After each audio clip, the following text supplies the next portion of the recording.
ಎಲ್ಲರಿಗೂ ನಮಸ್ಕಾರ. ಸ್ವಾತಿ ಟೇಸ್ಟಿ ಕಿಚನ್ಗೆ ಸ್ವಾಗತ. ಇವತ್ತು ನಾನು ಒಂದು ರುಚಿಯಾದ ಫ್ರೈಡ್ ಐಟಮ್ಸ್ ತಂದಿದ್ದೀನಿ. ಅಂದರೆ ಸ್ನ್ಯಾಕ್ಸು ತಿನ್ಬೋದು, ಈವ್ನಿಂಗ್ ಸ್ನ್ಯಾಕ್ಸ್ ಅಂತಲೂ ತಿನ್ಬೋದು, ಅಥವಾ ಬೆಳಗ್ಗೆ ಟಿಫನ್ಗೂ ಅಂತಲೂ ತಿನ್ಬೋದು. ಇದು ಒಂದು ಬನಾನಾ ಬನ್ಸ್ ಅಂತ ಹೇಳ್ತಾರೆ. ಬನಾನಾ ಬನ್ಸ್ ಮನೆಯಲ್ಲಿ ಈಸಿಯಾಗಿ ಯಾವ ಥರ ಮಾಡ್ಕೊಳ್ಳೋದು ಅಂತ ಹೇಳ್ತೀನಿ. ಅದಕ್ಕಿಂತ ಮುಂಚೆ ನನ್ನ ಚಾನಲ್ ಯಾರು ಸಬ್ಸ್ಕ್ರೈಬ್ ಮಾಡ್ಕೊಂಡಿಲ್ಲ, ಸಬ್ಸ್ಕ್ರೈಬ್ ಮಾಡ್ಕೊಳ್ಳಿ, ಮತ್ತು ಪಕ್ಕದಲ್ಲಿರುವ ಬೆಲ್ ಬಟನ್ ಪ್ರೆಸ್ ಮಾಡಿ, ಮತ್ತು ನಿಮ್ಮ ಫ್ರೆಂಡ್ಸ್ ಆ್ಯಂಡ್ ಫ್ಯಾಮಿಲಿ ಮೆಂಬರ್ಸ್ಗೆ ಶೇರ್ ಮಾಡಿ. ಇದಕ್ಕೆ ಏನೇನು ಇಂಗ್ರೀಡಿಯೆಂಟ್ಸ್ ಬೇಕು ಅಂತ ಹೇಳ್ತೀನಿ, ಬನ್ನಿ ನೋಡೋಣ.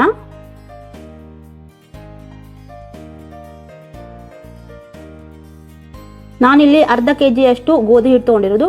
ಗೋಧಿ ಹಿಟ್ಟಿಂದ ಬನಾನಾ ಬನ್ಸ್ ಮಾಡ್ತಿರೋದು. ಅರ್ಧ kg ಗೋಧಿ ಹಿಟ್ಟು, 2 ಬನಾನಾ, ಸ್ವೀಟ್ ಸಕ್ಕರೆ ಬನಾನಾ ಅಂತ ಹೇಳ್ತಾರಲ್ಲ ಅದು 2 ತೊಗೊಂಡಿರೋದು. ಬಾಳೆಹಣ್ಣು, 1 ಕಪ್ ಅಷ್ಟು ಮೊಸರು, ಮತ್ತು 1 ಟೀ ಸ್ಪೂನ್ ಜೀರಿಗೆ 1 ಟೀ ಸ್ಪೂನ್ ಬೇಕು. 1/4 ಟೀ ಸ್ಪೂನ್ ಅಷ್ಟು ಸೋಡಾ, 1 ಟೀ ಸ್ಪೂನ್ ಅಷ್ಟು ಶುಗರ್, ಮತ್ತು ರುಚಿಗೆ ತಕ್ಕಷ್ಟು ಉಪ್ಪು. ಮೊದಲಿಗೆ ಒಂದು ಪಾತ್ರೆ ತಗೊಳ್ಬೇಕು. ಅದರಲ್ಲಿ ಬನಾನಾ ಸಿಪ್ಪೆ ತೆಗೆದು ಪೂರ್ತಿ ಸಣ್ಣ ಚಿಕ್ಕ ಚಿಕ್ಕ ಕಟ್ ಮಾಡಿಕೊಂಡು ಎಲ್ಲ ಮ್ಯಾಶ್ ಮಾಡ್ಕೊಳ್ಬೇಕು.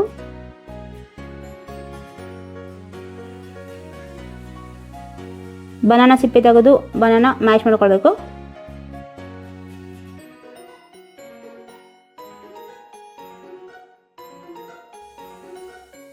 ಪೂರ್ತಿ ಸ್ಮೂತ್ ಪೇಸ್ಟ್ ಆಗಬೇಕು. ಈ ಥರ ಆಗಿದೆ ನೋಡಿ. ಅದಕ್ಕೆ 3/4 ಟೀ ಸ್ಪೂನ್ ಅಷ್ಟು ಮೊಸರು. ಇಲ್ಲಿ ನೀರು ಯೂಸ್ ಮಾಡೋದಿಲ್ಲ, ಮೊಸರಿಂದನೇ ಕಲಿಸ್ಕೊಳ್ಬೇಕು. ಆಮೇಲೆ ಶುಗರ್ 1 ಟೀ ಸ್ಪೂನ್,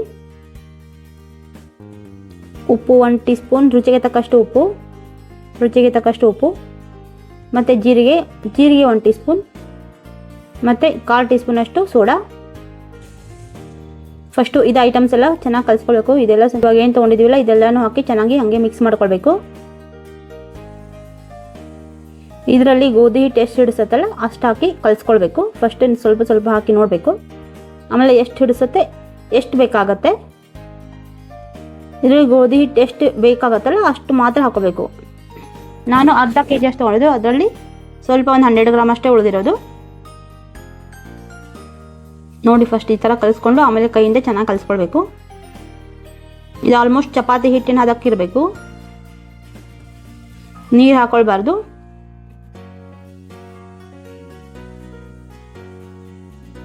ನೋಡಿ, ಈ ಥರ ಆಗಬೇಕಿದು.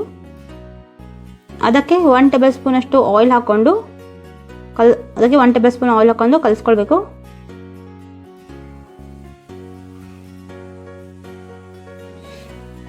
ಹಿಟ್ಟು ಮೇಲೆ ಒಂದು ಪಾತ್ರೆ ಮುಚ್ಚಿಟ್ಟು 5 ಅವರ್ಸ್ ಬಿಡಬೇಕು.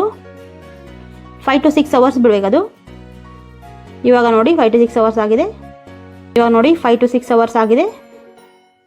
ಸ್ವಲ್ಪ ಉಬ್ಕೊಂಡಿದೆ ನೋಡಿ, ಈ ಥರ ಆಗಿದೆ. ಪೂರಿ ಮಾಡ್ತೀವಲ್ಲ ಅಷ್ಟು ಒಂದೊಂದು ಉಂಡೆ ಅಷ್ಟು ತೊಗೊಂಡು ಪೂರಿ ಥರ ಲಟ್ಟಿಸ್ಕೊಳ್ಬೇಕು. ಪೂರ್ತಿ ತೆಳ್ಳಗಿದೆ ಚೆನ್ನಾಗಿರಲ್ಲ, ಸ್ವಲ್ಪ ದಪ್ಪ ಲಟ್ಟಿಸ್ಕೊಳ್ಬೇಕು.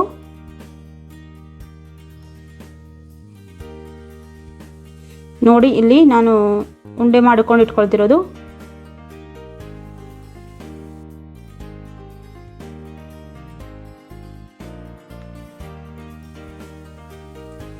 ಪೂರಿ ಎಷ್ಟು ಸೈಜ್ ಮಾಡ್ತೀವಲ್ಲ ಆ ಸೈಜಲ್ಲಿ ಲಟ್ಸ್ಕೊಂಡು ಇಟ್ಕೊಳ್ಬೇಕು ಪೂರಿ ಥರ.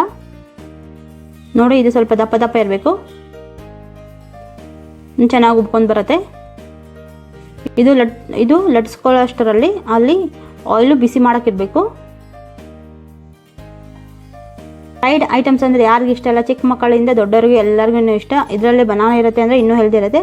ಅದರಲ್ಲಿರುವ ವಿಟಮಿನ್ಸು, ಮಿನರಲ್ಸ್ ಅದು ಎಲ್ಲ ಸಿಗುತ್ತೆ ನಮ್ಮ ಬಾಡಿಗೆ. ಚಿಕ್ಕ ಮಕ್ಕಳಿಗೂ ಎಲ್ಲನೂ ಇವಾಗ ಬೇಸಿಗೆಯಲ್ಲಿ ಚೆನ್ನಾಗಿರುತ್ತೆ, ರಜೆ ಇದೆ, ಆರಾಮಾಗಿ ಈ ಥರ ಮಾಡ್ಕೊಂಡು ತಿನ್ಬೋದು. ಟೀ ಟೈಮಲ್ಲೂ ತಿನ್ಬೋದು, ಮಾರ್ನಿಂಗ್ ಟಿಫನ್ನು ತಿನ್ಬೋದು. ಇದು ಸಾಗು ಜೊತೆ ಸೆಟ್ ಆಗುತ್ತೆ, ಮತ್ತು ಚಟ್ನಿ ಜೊತೆನೂ ಸೆಟ್ ಆಗುತ್ತೆ.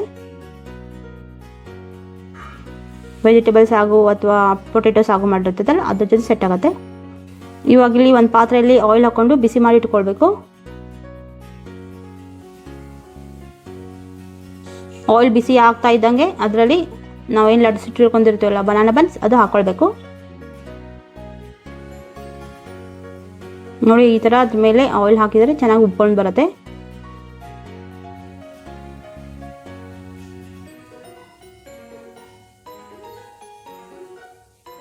ನೋಡಿ ಚೆನ್ನಾಗಿ ಬಂದಿದೆ.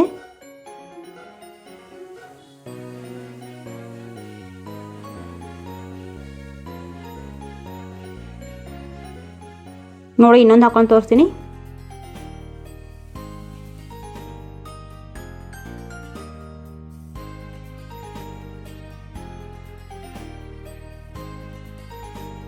ನೋಡಿ ಚೆನ್ನಾಗಿ ಉಪ್ಕೊಂಡ್ಬಂದಿದೆ.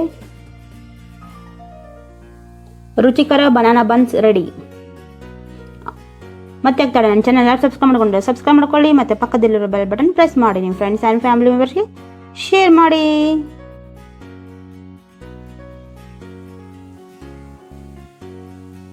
ಈ ವಿಡಿಯೋ ಪೂರ್ತಿಯಾಗಿ ನೋಡಿದ್ದಕ್ಕೆ ಧನ್ಯವಾದಗಳು.